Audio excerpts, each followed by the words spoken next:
Votação. Para declarar voto, o vereador Renato Oliveira. Declarar voto, presidente.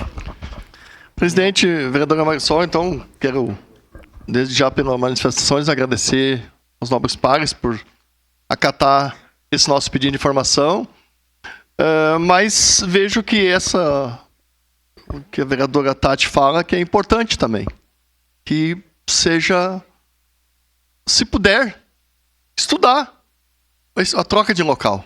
Vereador Bressan, eu sei que o senhor não tem falado desde o começo dessa legislatura, porque o local é muito incômodo. As pessoas atravessam na Sinimbu. As pessoas não vão atravessar lá na sinaleira para vir para o CES.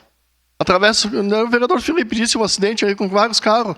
Isso que agora as pessoas têm acontecido pouca. Eu tenho dizendo, as filas têm sido poucas. É só ir lá frequentar agora para ver. Porque não tem medicamento.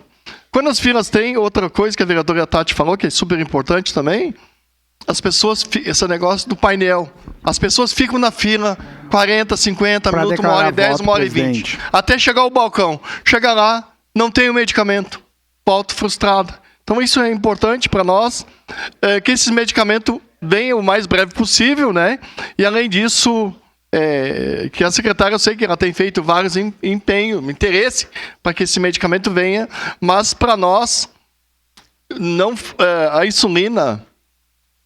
nós temos esses dados, inclusive o nome das pessoas que relataram para nós, e não foi só uma, né? São dezenas de pessoas reclamando falta de medicamentos, inclusive falta de medicamentos para reumatismo, que custa em torno de R$3.000. R$3.000. Tem medicamento faltando há mais de 90 dias aí. Então isso para nós, com certeza nos preocupa, e o painel acho que não seria tão difícil de botar lá diariamente os medicamentos que está faltando, facilitaria bastante as pessoas chegarem e voltarem. Porque agora tem expectativa que venha medicamento essa semana. Chega o medicamento ou não chega? Chega lá, não tem o medicamento. Então, voto favorável, presidente. Gostaria de dizer que, desde já, quero agradecer aos novos pares que votarem favorável a esse nosso requerimento. Obrigado, presidente.